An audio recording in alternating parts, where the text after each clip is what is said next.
The Krell warships filled the sky above Earth like a swarm of metal insects. They came without warning, blocking out the sun over every major city. Humanity watched in terror as the alien fleet settled into orbit. Weapons pointed down at the defenseless planet below. A message broadcast in every language. The translation was cold and clear. Earth belonged to the Krell Empire now. Humans would be relocated. Their planet would be harvested for resources. Resistance was futile. The world leaders gathered in emergency sessions. But what could they do? Humanity had just begun exploring their own solar system. They had no weapons that could reach orbit. No shields. No fleet. They were children with sticks facing an army with guns. The ultimatum was simple: evacuate peacefully or be exterminated. The Krell would take what they wanted either way. So humanity evacuated. 12 billion people herded onto alien transport ships like cattle. Families were separated. Children pulled from parents. Old people dying of stress and fear in the cramped holds. The lucky ones got sedated for the journey. The rest had to endure it awake. A young woman clutched her daughter as they waited in line for processing. The girl was only 5 years old, crying and asking when they could go home.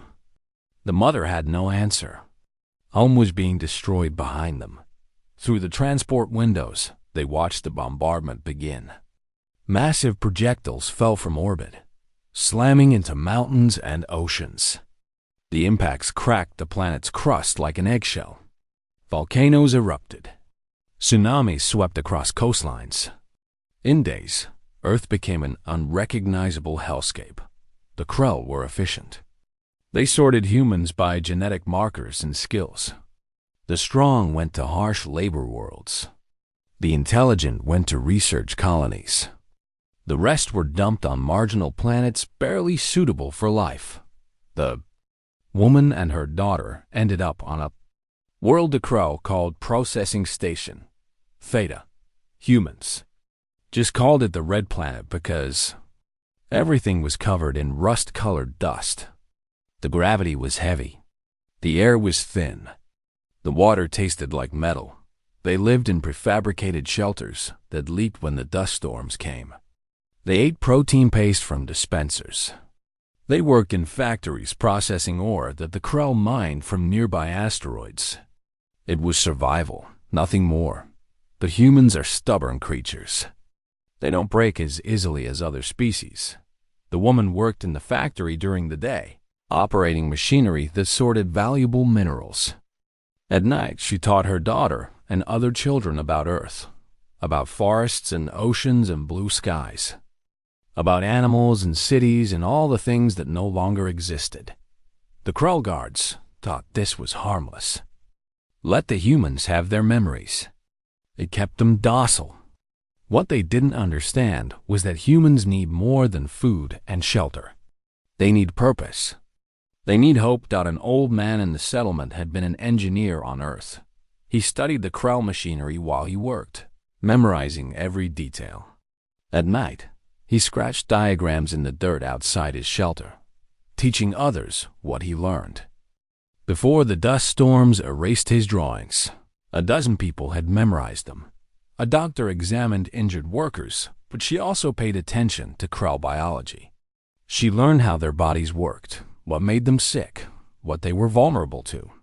She shared this knowledge quietly, person to person. A soldier from Earth's disbanded military organized exercise groups. He said it was for health in the heavy gravity. But he also taught discipline, tactics, and how to move as a unit. The Krell didn't stop him. Physical fitness meant better workers. Slowly, carefully, humans began to adapt. The heavy gravity made their bones stronger, their muscles denser. The thin air expanded their lung capacity. The poor nutrition made their bodies ruthlessly efficient. Children born on the Red Planet were tougher than their parents. More than physical changes, something else was happening. The humans on the Red Planet communicated with other human settlements through coded messages, hidden in work reports and supply requests. They shared information, coordinate efforts, and kept track of every human scattered across the galaxy. The woman's daughter grew up knowing Earth only through stories. But those stories became her identity. She wasn't just a worker on an alien world. She was human. She was the descendant of people who had climbed from caves to touch the stars. She was part of something larger. The Krell never noticed the change. To them, humans were just another conquered species. Useful for labor, nothing special. They had conquered hundreds of species over thousands of years. Humans were unremarkable, but humans had something other species lacked. They had evolved as persistence hunters, chasing prey across continents until it collapsed from exhaustion. They had survived ice ages and plagues and wars. They had spread across an entire planet despite having no claws, no armor, no venom. They survived through stubbornness and adaptability. The Krell had made a critical mistake. They thought destroying Earth would break humanity's spirit. Instead, it removed the only thing holding humans back, their attachment to a single world. Now humanity was scattered across a dozen planets, adapting to each one, learning from each challenge. They were diversifying, becoming stronger, while staying united through their shared loss. 20 years after the evacuation, a Krell administrator reviewed statistics on human settlements. Productivity was high. Health was adequate. No rebellions, no riots, no problems. He marked the report as satisfactory and moved on. He never noticed that human life expectancy on the harsh worlds was increasing instead of decreasing. He never noticed that birth rates were rising. He never noticed that humans were thriving under conditions that would break most species. The woman's daughter was now 25 years old. She worked as a technician in the same factory her mother had worked in. But she understood the machinery better than any Krell overseer. She could repair things they couldn't. She could optimize processes they didn't understand. She was valuable. And she was not alone. Across the galaxy, humans were making themselves indispensable. They were patient. They were learning. They were adapting. And they were remembering everything. 40 years after Earth's destruction, the galaxy faced a new threat. The Vrak swarm emerged from the dark space between galaxies, consuming everything in their path. They were biological ships, living weapons that adapted to every defense thrown at them. The Krell Empire had not fought a real war in centuries. Their tactics were old, their thinking rigid. When the Vraks hit their outer colonies, entire fleets were destroyed in days. Panic spread through the Empire. The Krell military commander stood in his war room, watching planets fall on the tactical display. His advisors offered no solutions. Their weapons were ineffective. Their strategies failed. They were losing. A junior officer spoke up hesitantly. "Sir, the humans have been requesting access to our technical databases. They claim they can help." The commander's mandibles clicked in annoyance. "Humans? The prey species from that blue planet we harvested?" "Yes, sir. But they've become quite useful in engineering and problem-solving roles. Several facilities report significant efficiency improvements when humans are involved." The commander didn't like it, but he was desperate. "Very well. Give them access. But monitor everything they do." The woman's daughter, now leading a team of human engineers, received the news with careful neutrality. Inside, her heart raced. This was the opportunity they had waited for. For the first time in 40 years, humans would see the complete technical specifications of Krell military technology. Her team worked around the clock, analyzing everything. What they found was shocking. The Krell technology was advanced, yes, but it was stagnant. The same basic designs had been used for thousands of years. There was no innovation, no creative adaptation. Everything was brute force and raw power. She understood immediately why the Vraks were winning. The Krell couldn't adapt to a changing threat. They had been the apex predator for so long. They had forgotten how to evolve. Humans had not forgotten. Humans had been evolving at an accelerated rate for 40 years. She assembled a proposal that seemed designed to help the Crow.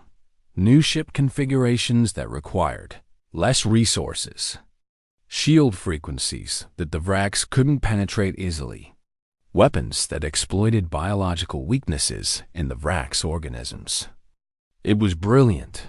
What the Crow didn't know was that every innovation was designed with a backdoor. Every system had a weakness that only humans knew about. The proposal wasn't just about defeating the Vrax. It was about understanding and potentially controlling Krell military power.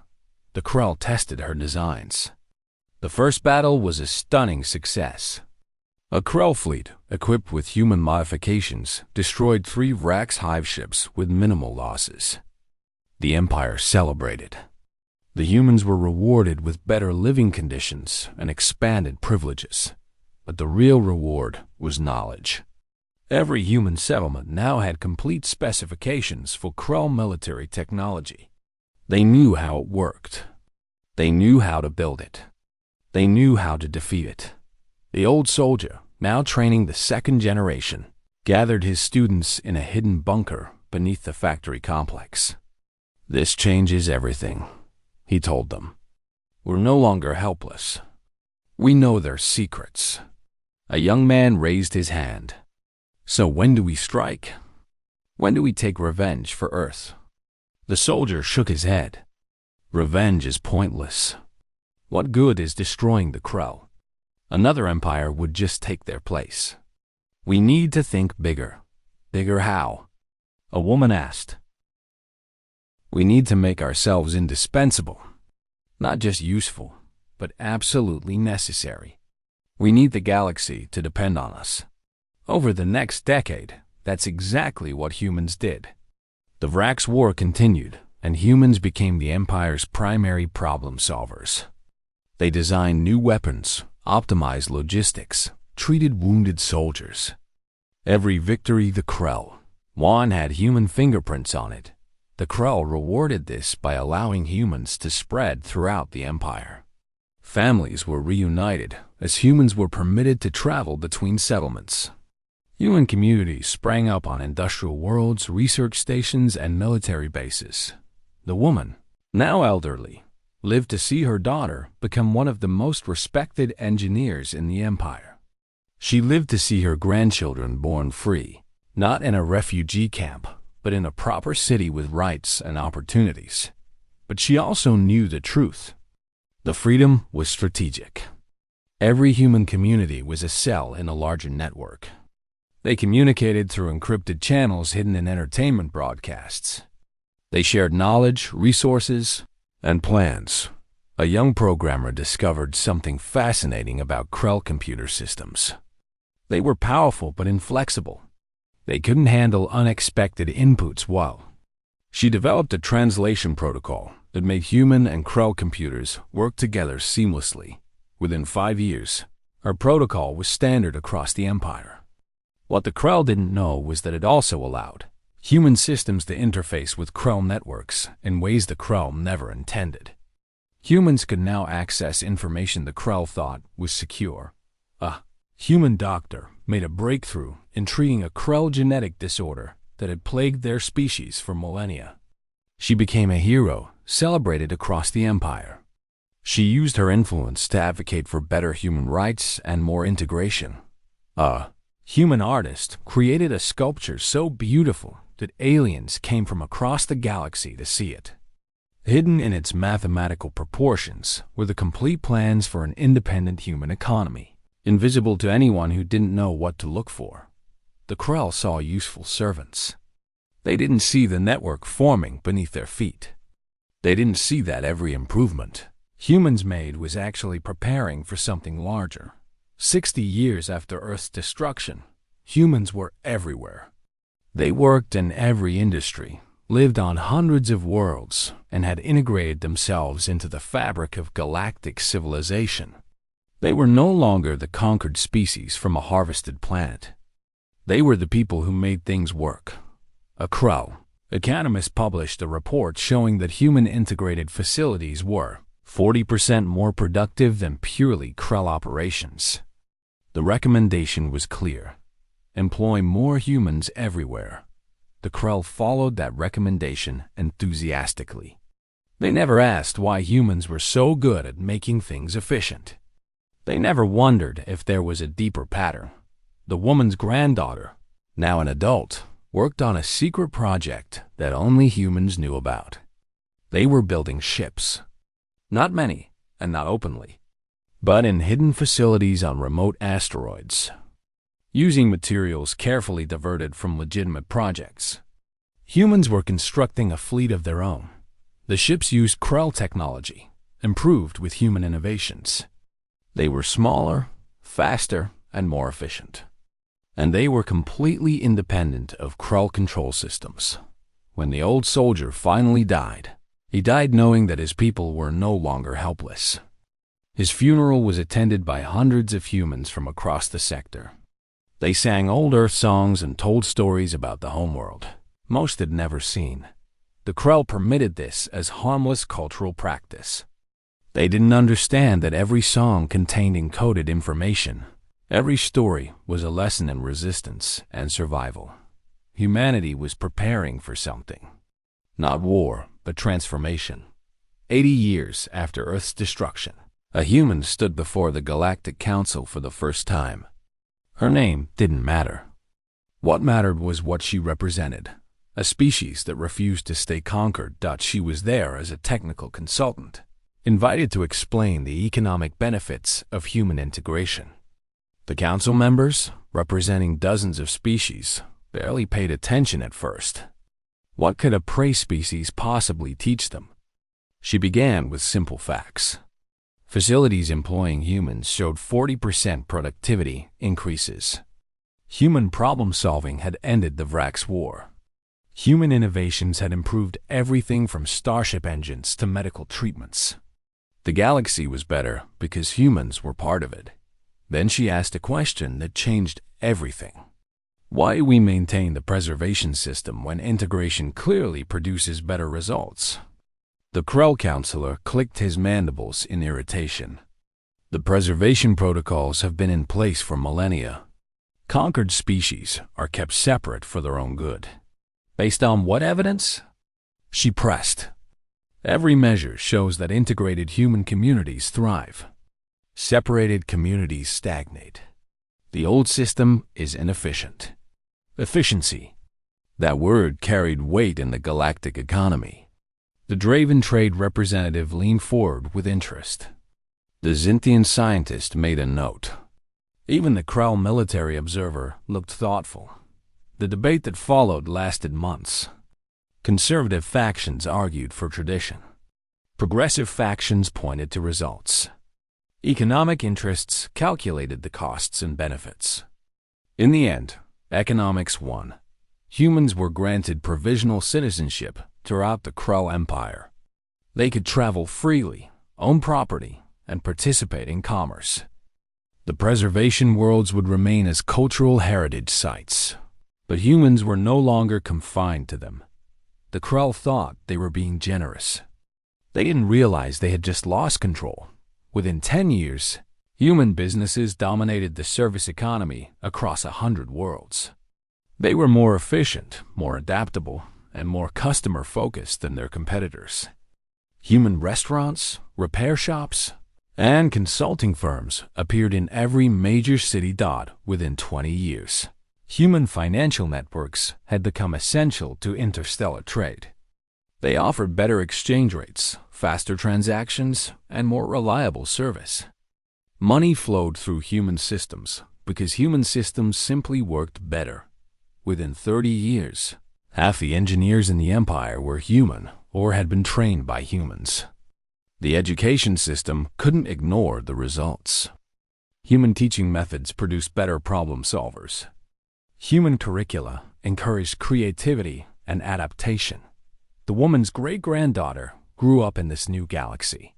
She was born on a Krell colony world, attended integrated schools, and competed with alien children for university placement. She won scholarships based purely on merit. She became a xenobiologist, studying how different species adapted to various environments. Her research was groundbreaking, showing that species diversity was essential for galactic stability. She published papers that were read across the galaxy. But her real research was hidden. She studied why the galactic species had stopped evolving. She found the answer in comfort. When a species reached the technology level to control their environment completely, they stopped adapting. They stagnated. Humans hadn't reached that level. Humans were still fighting, still adapting, still changing. That made them dangerous in ways the galaxy didn't understand. A human admiral presented a proposal to the Krell military. Humans would form defense auxiliary units, handling system patrols and pirate suppression.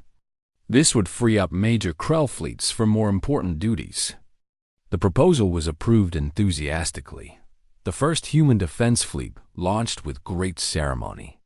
20 ships crewed entirely by humans, sworn to protect Krell interests. They performed brilliantly, stopping raids and responding to emergencies with impressive efficiency. No one noticed that the ships were built in human-operated shipyards. No one noticed the subtle modifications to their systems.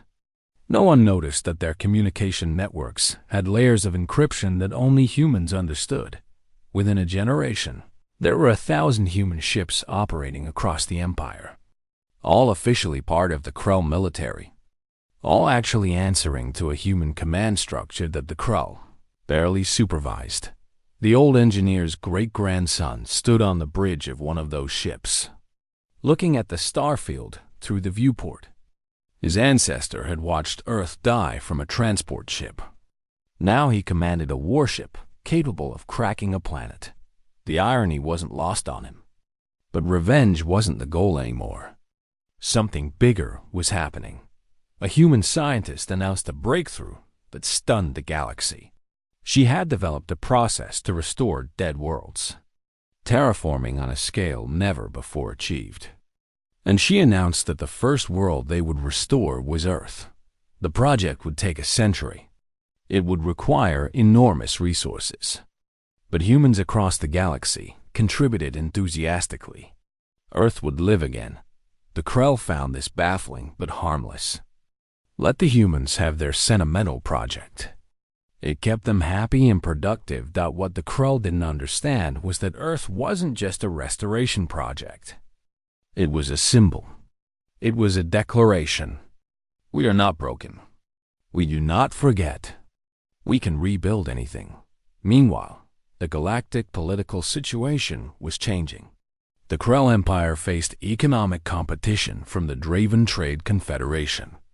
The Xinthian Republic was making territorial claims. Pirates grew bolder in the outer systems. Every time the Krell faced a challenge, they turned to humans for solutions. Human diplomats understood the Draven mindset. Human strategists predicted Xinthian moves. Human defense forces actually patrolled the dangerous areas. The Empire wasn't being conquered. It was being managed. The Krell still sat on their thrones, but humans were doing all the actual work. A young human stood in a secret meeting of the Human Congress, a governing body the Krell didn't know existed. Representatives from 500 worlds attended through quantum-encrypted channels. "We're ready," she announced. "We have the economic power. We have the military strength. We have the knowledge. The question is, what do we do with it?" The debate was fierce.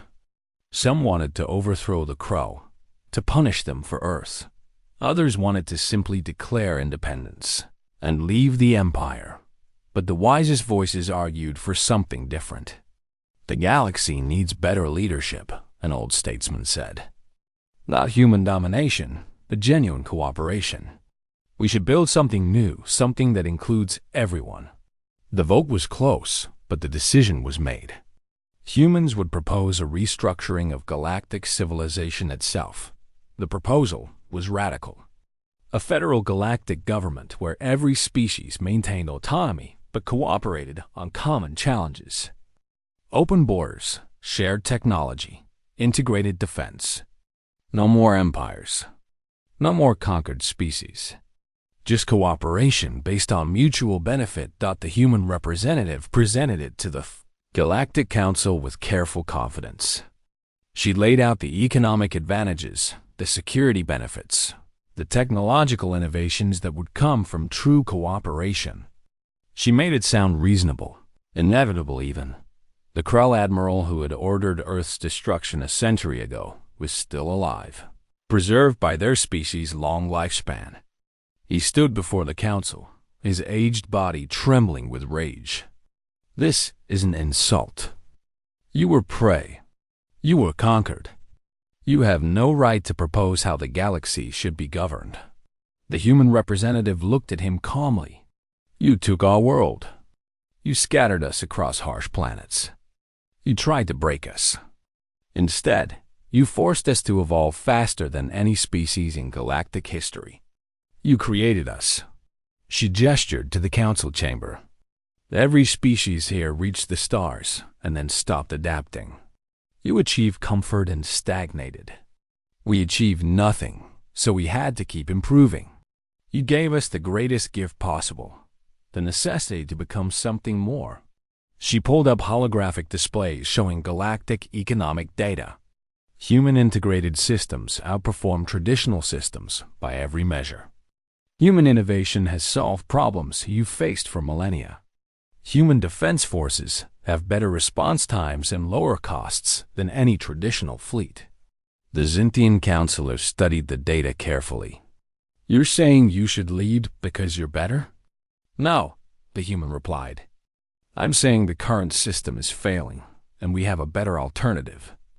Not human rule, but true cooperation. We've proven it works in integrated communities across hundreds of worlds. The debate raged for months. The Krell conservatives fought against it. The Draven merchants saw profit potential. The Zintian scientists appreciated the logic. Smaller species, long dominated by the empires, saw hope for genuine equality. The vote was close.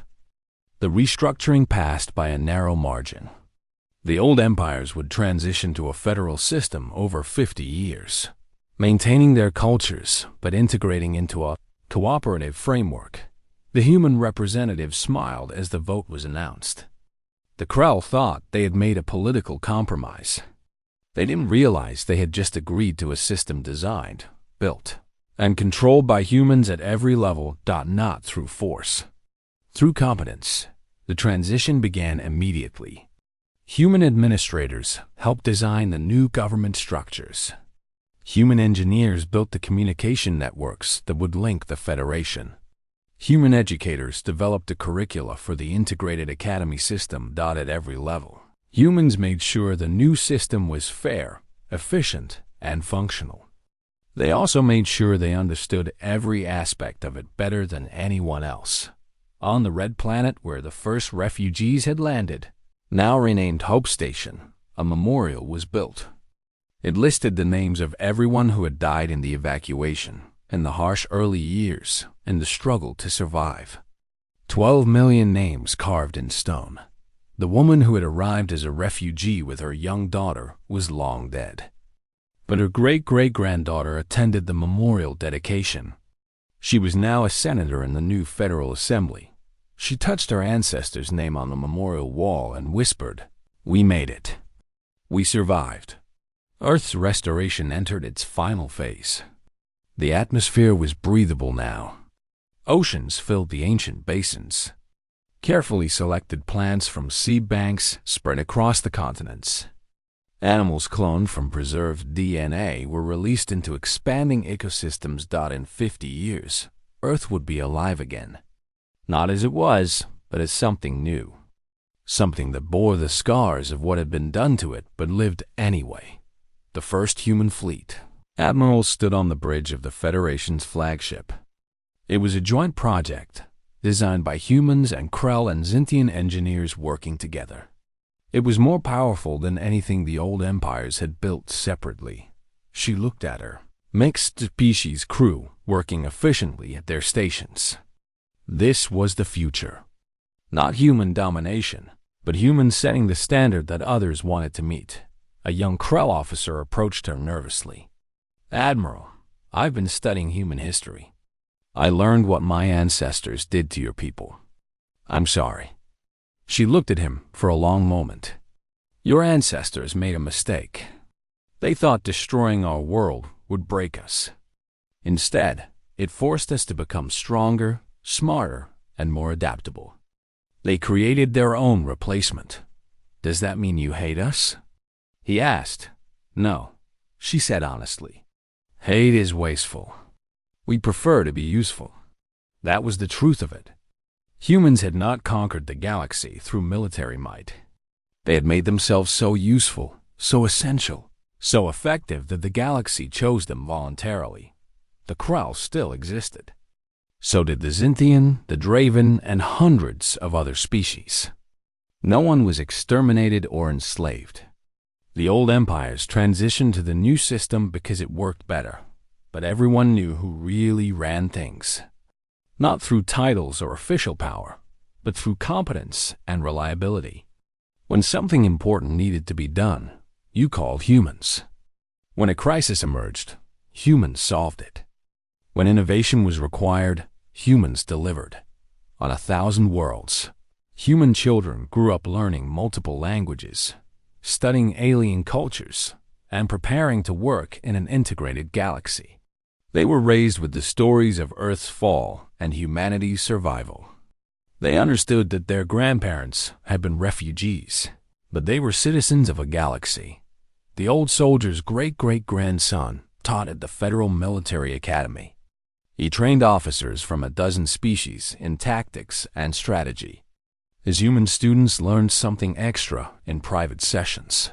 Never forget where we came from. Never forget that we survived by being better. The human who had made the first proposal to the Galactic Council was now elderly. She gave a speech at the dedication of the Federation Parliament building. "We were conquered," she said. "We lost our home. We were scattered and broken. But we survived by adapting, by learning, by becoming indispensable." She looked at the assembled representatives from 200 worlds. "The Krell took everything from us. In doing so, they gave us the galaxy. Not through conquest, but through perseverance. We didn't defeat them. We simply outlasted them." The Krell counselor in the audience clicked his mandibles in what might have been amusement or resignation. She was right. His ancestors had destroyed Earth, thinking they were eliminating a weak species. Instead, they had created something unstoppable, not through violence, through survival. A human ship captain prepared to leave Earth orbit after visiting the Restoration Project. She looked down at the blue and green world below. Her great-grandmother had watched it die. She was watching it be reborn. "Set course for the outer colonies," she ordered her mixed crew. "There's a dispute over mining rights that needs a mediator." The ship jumped to hyperspace, leaving Earth behind. The planet would heal in time. Humanity had already moved on. They were everywhere now. On 1,000 worlds, in 1,000,000 ships, throughout the fabric of galactic civilization. They were the people who fixed things, solved problems, and made things work. The Krell had taken everything. And in response, humans had become exactly what they needed to be. Not conquerors. Not victims. Not even rulers. Just the people the galaxy couldn't live without. And that was a better victory than revenge could ever be.